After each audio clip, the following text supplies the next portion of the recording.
Padre, te doy toda la honra y la gloria en este día, Señor.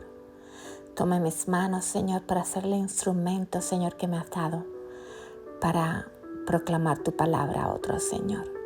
Prepara el corazón de las personas, Señor. Prepara, Señor, mi boca para hablar lo que tú quieres decir a través de ella, Señor. Y que toda la gloria, Señor, sea tuya. Y que todo el que me escuche, Señor, encuentre la paz, Señor, en ti, Señor. En que tú estás en control de cada cosa, Padre. Tú eres el mismo Dios de ayer, de hoy y de siempre, Señor. Gracias, Padre. Gracias.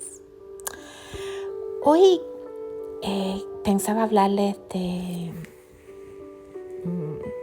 Gálatas de nuevo, pero en cambio ayer en un estudio estuve estudiando esta lectura y se me ha quedado conmigo y creo que posiblemente la divida en dos partes porque siento en mi corazón que hay alguien que necesita escucharla también. Y la historia se encuentra en Marcos 5, del 21 al 43. También se encuentra en Mateo 9 y en Lucas 8. Y sin más, le cuento lo que está pasando y le narro también lo que está pasando. Dice que Jesús había tomado de nuevo la barca y había ido a la otra orilla. Se reunió alrededor de él una gran multitud y él estaba junto al mar.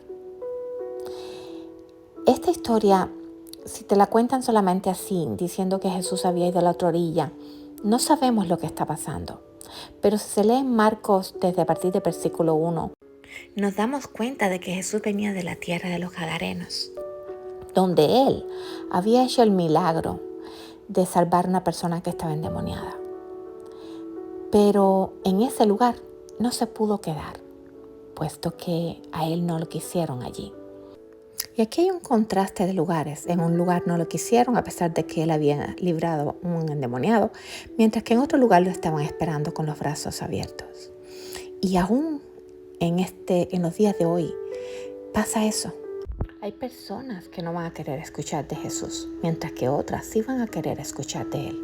Asimismo pasaba de esta tierra de los Gadarenos, que no querían saber de Jesús, mientras que en el otro lado, que puede ser Galilea, puesto que en Lucas 8:26 dice que la ladera opuesta era Galilea.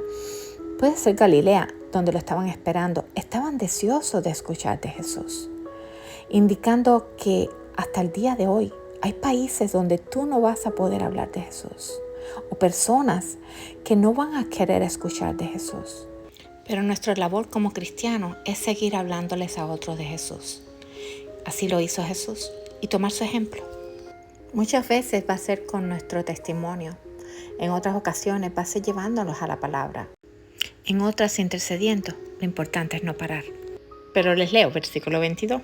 Y vino uno de los principales de la sinagoga llamado Jairo, y luego que le vio se postró a sus pies y le rogaba mucho diciendo: mi hija está agonizando, ven y pon las manos sobre ella para que sea salva y vivirá. Aquí me llama mucho la atención que dice que vino un hombre de la sinagoga, era un principal de la sinagoga llamado Jairo, y dice que se postró a los pies de Jesús. De nuevo, un contraste. Del otro lado de los Gadarenos fue la persona que estaba endemoniada quien se postra a los pies de Jesús, pero pidiéndole permiso a los demonios para poder actuar a través de él. Es más, me encantaría que se lean la historia.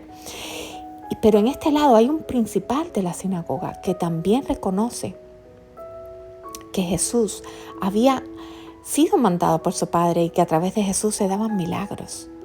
Y dice que le rogaba mucho, diciendo: mi hija está agonizando. Ven y pon las manos sobre ella para que sea salva. Varias cosas aquí. Ellos reconocían que Jesús tenía el poder, que solamente con un toque de Jesús su hija podía primeramente ser salva y luego vivir. Pero fíjense que hay un contraste. Primero viene la salvación y luego vivir. También hay un contraste de lo que va a pasar en la vida venidera. Vamos a ser salvos a través de Él y luego podremos vivir la vida eterna través de Jesús. Porque dice la palabra que solamente Jesús es el camino, Él es la verdad y Él es la vida. Y que nadie va al Padre si no es a través de Jesús. Pero fíjense que este hombre era un principal de la sinagoga. Eso me llamó mucho la atención, porque estas personas eran personas que seguían una ley. Eran personas que, no dice la historia de él, pero eran los mismos que unos capítulos más adelante habían sacado a Jesús de la sinagoga. Cuando Jesús, un día sábado, había sanado a un hombre de la mano seca. Pero luego, cuando supo que su hija estaba agonizando, vino a los pies de Jesús y dice que le rogaba que la salvara y que la tocara. Y me llamó mucho la atención porque Jesús sale a caminar con este hombre. Dice que sale a caminar con este hombre dentro de la multitud. No hizo como el caso del centurión, que él envió solamente la palabra y la persona estuvo sana. Jesús dice que caminó con este hombre.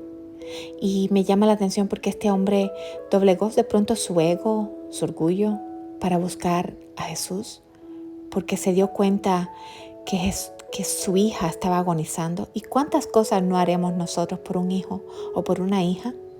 Doblegar el orgullo, doblegar tal vez el que creamos que todo es a nuestras fuerzas.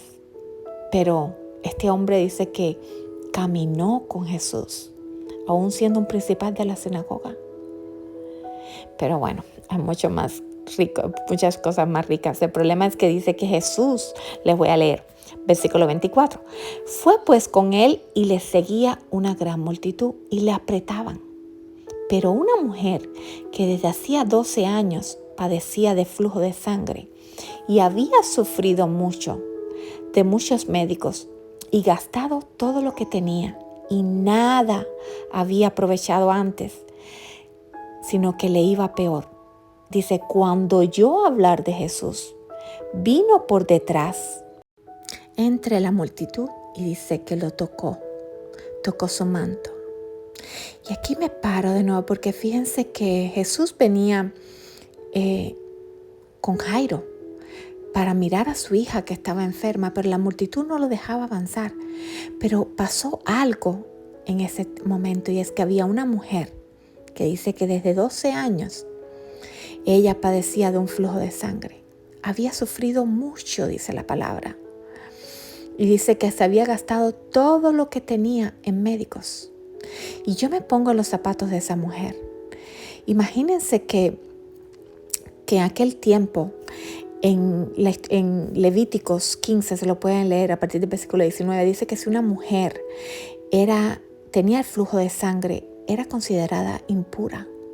No solamente eso, sino que esa mujer era apartada, no podía ir de pronto a la sinagoga, no podía tocar nada. Todo lo que ella tocaba era impuro. Si tocaba, por ejemplo, el colchón donde dormía, la ropa que se ponía, todo era impuro. Si tocaba a alguien, esa persona se consideraba impura.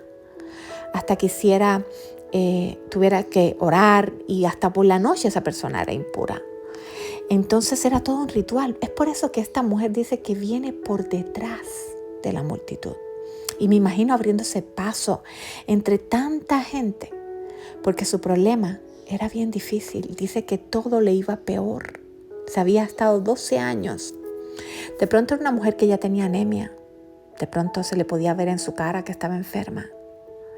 De pronto no era solamente rechazada dentro de los judíos, sino que también sería rechazada entre la gente.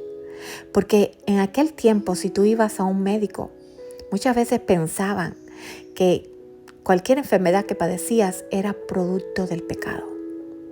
Me imagino su situación. De pronto le llamarían pecadora. De pronto, y nadie en realidad se acercó a ella para saber cuál era su problema. Pero fíjense que esta mujer había escuchado que Jesús iba a pasar por su lugar, que Jesús estaba ahí. Eso también nos deja ver que nuestra función de hablarle a alguien más de Jesús es importante, porque muchas veces Jesús está trabajando en nuestras vidas o ha trabajado, también nos llamó un día de algún lugar y escuchamos hablar de Jesús y llegamos a Él porque alguien más nos habló de Él.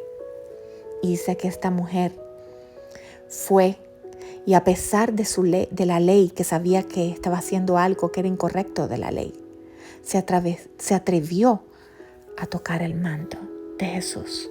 Porque ella decía, si tan solo tocare el borde de su manto, seré sana. Seré salva, dice la palabra. Wow. Fíjense que primero de nuevo, salvación. Y dicen que esta mujer toca el borde del manto de Jesús y en el momento, dice la palabra, que fue sana, su flujo de sangre paró. No solo eso, dice que se sanó de aquel azote. O sea, lo que ella sentía en su propio cuerpo era como un azote. Y miren lo que pregunta Jesús. Versículo 30. Luego Jesús, conociendo en sí mismo el poder que había salido de él, volviéndose a la multitud, dijo, ¿quién ha tocado mis vestidos? Wow. Es bien maravilloso dos cosas. Que dice que la mujer que lo tocó, Jesús sintió poder salir de él. O sea, ese poder que salió de Jesús tocó a la mujer. Y recuerden que había una multitud de personas que lo estaban apretando, pero Jesús sintió el toque de esta mujer. Y la pregunta sería, ¿cuántas veces hay iglesias o eventos llenos de personas, de multitudes, que van ahí y de pronto unos cuantos solamente reciben el milagro? Pero sigo leyendo. ¿Quién ha tocado mis vestidos? Sus discípulos le dijeron, ¿ves que la multitud te aprieta y dices, ¿quién me ha tocado? Pero él miraba alrededor para ver quién había hecho esto. Fíjense que Jesús se interesa en el medio de la multitud quién era el que lo había tocado de esa manera. Versículo 33.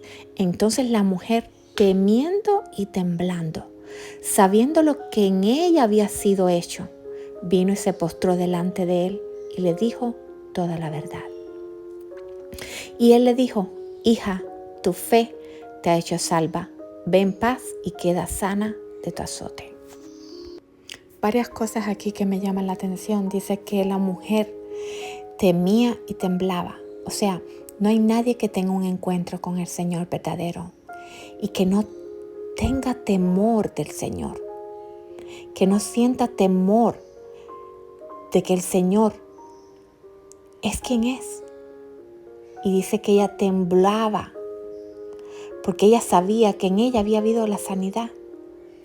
Y vino y se postró delante de él. O sea, se humilló delante de la presencia del Señor. La pregunta es, ¿nos humillamos delante de la presencia del Señor? A solas, cuando nadie nos ve. Pero el Señor sí te ve. Dice que en el medio de la multitud, Él miraba y buscaba quién era esa mujer con esa fe. Que Él mismo le dijo, hija, tu fe te ha hecho salva. Ve en paz y queda sana de tu azote. O sea, lo que esta mujer sentía era un azote. Esa enfermedad que la había separado de todo. Y hoy siento decirle a quien hay afuera, tienes un poquito de fe. Dice la palabra que es imposible agradar a Dios sin fe. Y no es de pronto en el medio de una multitud o de pronto tal vez en una iglesia, de pronto tal vez en el cuarto de tu habitación. Lo importante es que el Señor vea que tú tienes fe, que has seguido caminando donde otros se han parado, que de pronto has ido más allá. Esta mujer dice que gastó todo lo que tenía. Y así somos nosotros antes de llegar a los pies de Cristo. Muchas veces de pronto un doctor te puede diagnosticar con algo que para ellos puedes estar desahuciado, pero para Jesús no. Así que si me escuchas hoy allá afuera y de pronto estás pasando por una enfermedad y de pronto los médicos te pudieron haber dicho un diagnóstico que no querías escuchar, el Señor está ahí, esperando un solamente toque tuyo. No pierdas la fe. Esta mujer pasó 12 años para recibir su milagro, pero ella se atrevió a hacer lo que otros no hubieran hecho, tocar el borde de su manto. Seamos de nuevo como niños, que confiamos, que aún podemos lanzarnos de los lugares más altos sabiendo que nuestro Padre nos espera abajo con los brazos abiertos. Sea donde sea que estés en este momento, sigue caminando con fe, porque lo único que necesitas es la fe del tamaño de un granito de mostaza para que el Señor pueda completar la obra en ti. Que Dios te bendiga, que te cuide, que te guarde, que haga resplandecer su rostro sobre ti, que tenga de ti misericordia, que te dé su paz, su shalom, y que sea lo que estés esperando, que recibas hoy un toque del Maestro. La pintura aún no está terminada, la historia tampoco, así que nos vemos en el próximo devocional. Shalom.